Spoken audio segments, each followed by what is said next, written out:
Hello, my name is Lee Benson, and thanks for joining me as we explore different aspects of value creation. I started my podcast, which is titled Show Your Value, The Art of Value Creation, because I wanted to expose the world to what I think is a much healthier way, a framework, if you will, in how to think about value creation and how actually to apply that stuff. So in this framework, what really is value creation, the way that I'm thinking about it? And there's three macro buckets that I explore. One is material value creation, which I think everybody understands. I think when we hear the term value creation, typically over 80+% of the time, people go right to the money or the things, the material side of it. But also equally, and in some cases even more important, there's emotional energy value to be created. It's really kind of an X factor for life. Would you, on a scale from 1 to 10, want to live to 100 if your emotional energy was on 1 or 2, over a life living to 50 where it was on 9 or 10? For me personally, I think emotional energy is the scarcest commodity on the planet. And I would rather live half as long if I could guarantee my emotional energy was on 9 or 10. That said, let's live twice as long, if not even longer, keeping it on 8, 9, or 10 and really high. The third bucket that I go through is spiritual value creation. And spirituality to me, or this bucket, is all about connectedness. And that means something different to everyone. And it starts first and foremost with how connected we are to ourselves. If we're not really connected with ourselves, it's hard to connect fully with family members, friends, the community. Maybe you're active in the church. For me, I feel super connected to the universe. And it's amazing how the more I'm in that state, how things just come to me. And it's amazing. And I have no idea really where it comes from. But I love that, being connected to myself, my friends, family, community, and even something much bigger that's hard for me to fully explain. Helps me in my writing, my speaking, continually coming up with more insights in all the work that I do with so many different organizations. I also play music, and it's cool as I'm more connected, spiritually this way, how all the ideas just sort of flow in from the universe. I don't know where it comes from, but I look at all three of those buckets as wildly important. The material piece, we want to maintain the lifestyle that we want for sure. It's important for businesses. They need to be able to pay for the things that they're doing. But the emotional energy, very important. The connectedness piece, incredibly important. And if I, think about a few examples within business, so I'm now on my 8th company that I've started from scratch. I love the game. I love creating value out in the world. And if I look at the three buckets, for sure, the material value creation is really important. I look at a for-profit company, I say, well, how would you typically value that business? And usually it's some multiple of profit, could be cash flow. And so that's really important that we cultivate it. It allows us to do all the things that we're doing. I think the number one job for the senior leadership team in an organization is to continually increase the value of it. So cultivating the material piece is incredibly important to do that.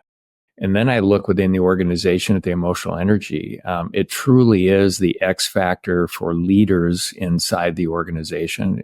Their job, in my view, is first and foremost, get results, but then foster an environment where every team member is intrinsically motivated and empowered to create more value over time.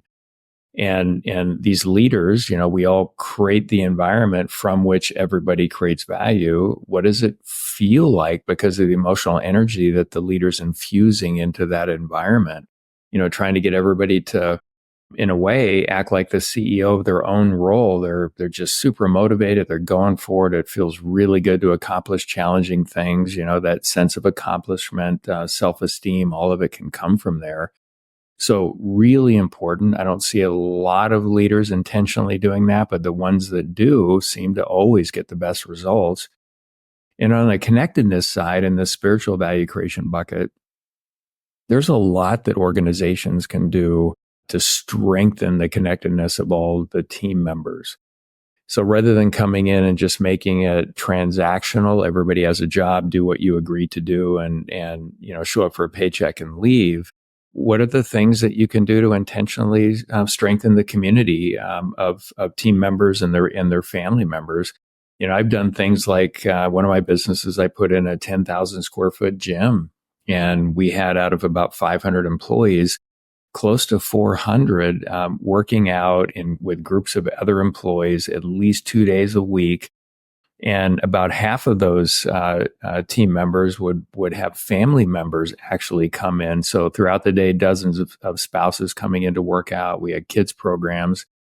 Well, that did a lot, And then how do you approach celebrations? I've done a lot of holiday parties. It's kind of cool being there before I sold my aerospace company and having almost 1,000 people at the Christmas party, and I'm on stage playing guitar with a bunch of other musicians that are employees inside the organization. I mean, we're really building that connectedness piece, and that's the spiritual bucket. And I believe that, companies that are really focused on the money, if they keep the emotional energy and the connectedness value being created in balance with it, they'll end up making a whole lot more money by doing all three of those things. So there's so much around holistic value creation within business that's wildly important. And for me, in a lot of ways, this is a huge philanthropic effort, because the world is a much better place to interact with when people are thinking about creating holistic value in a win-win way.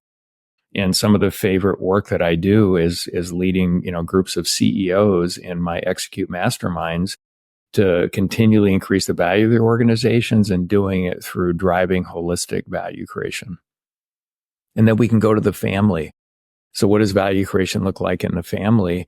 Well, for sure, on the material side, we need to generate enough income to support the lifestyle that we want. Ideally, be super responsible about it, have a budget, stay within that, get all of the family members, the kids, everybody engaged in, hey, what's their job for the family? What are the expectations?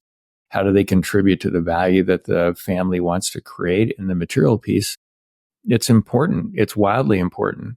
When people say, well, it can't just be about the money, or it's not about the money's really important. I think what feels better is to say value creation is important. There's the material piece that's important, the emotional energy, and the spiritual. When I go to the family and the emotional energy side, what does it feel like to be in the family? I think a lot of folks don't realize the impact their emotional state has on others. And once they open their eyes to that and they think about it, and if they intentionally try to increase the emotional energy within the family, what it feels like to be there, everything gets a whole lot better. So that's really important. And then on the connectedness side within the family, I think about legacy. So you have your family, and what are you building on over time? A lot of folks, when they think legacy, they're thinking about money and some, nest egg that gets bigger and bigger that the family members have access to. I think about legacy. Yes, that's part of it. But wouldn't it be cool to have a legacy in a family where we're just known for being incredibly connected and supportive of each other, and that permeates out as the family grows, and others looking and see that, and we're modeling behavior that others are taking on. A lot of families, they don't even have one meal together a week. What if you made it a point where you had 3, and preferably, if everybody's around, 7 family dinners a week, each night, and have one family member guide a conversation around creating value, or anything that's going to, sort of increase the value for the overall family. So there's a lot that we can do there. Super important in business, super important within the family to do this and build on that legacy. And you can start anywhere and build on it over time.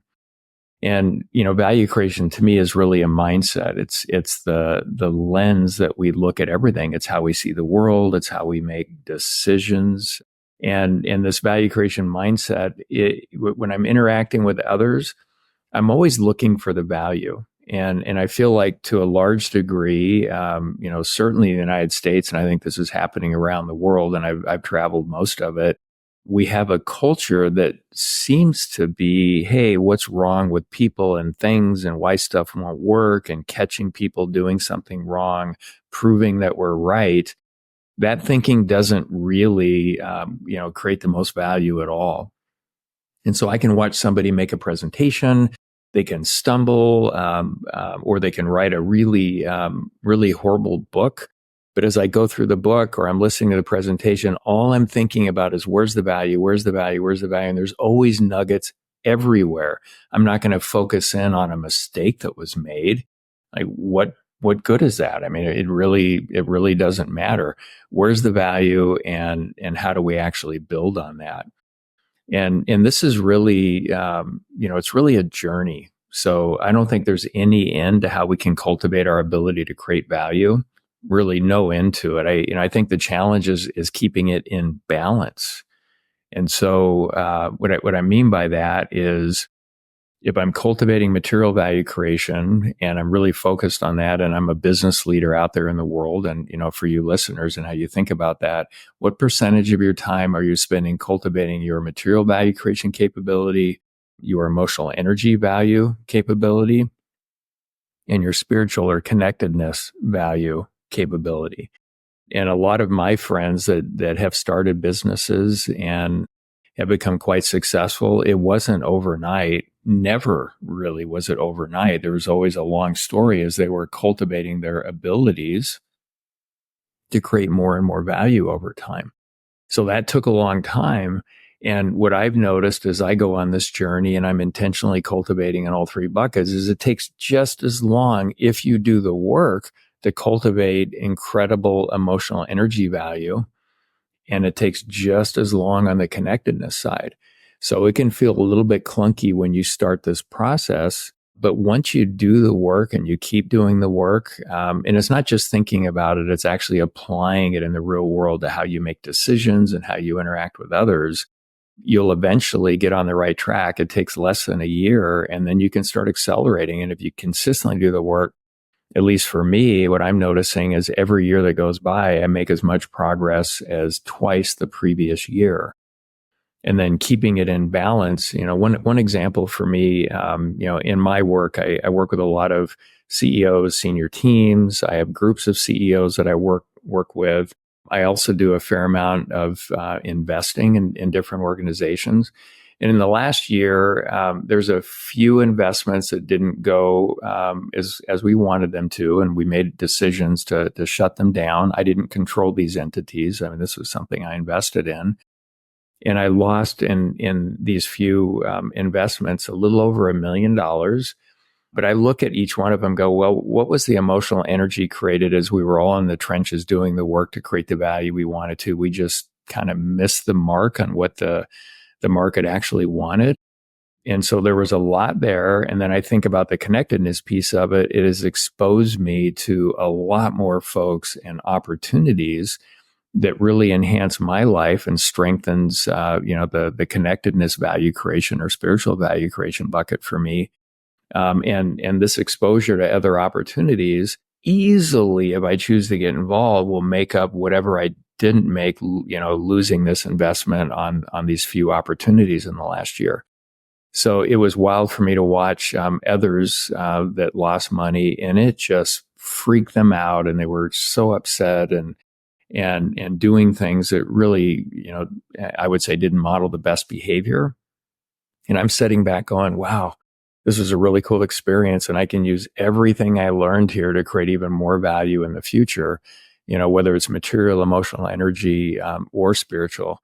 And then the last thing I'll kind of share here to wrap up is that the further I go down this road of holistic value creation and trying to keep all three of these buckets in balance in how I create it, I just feel better.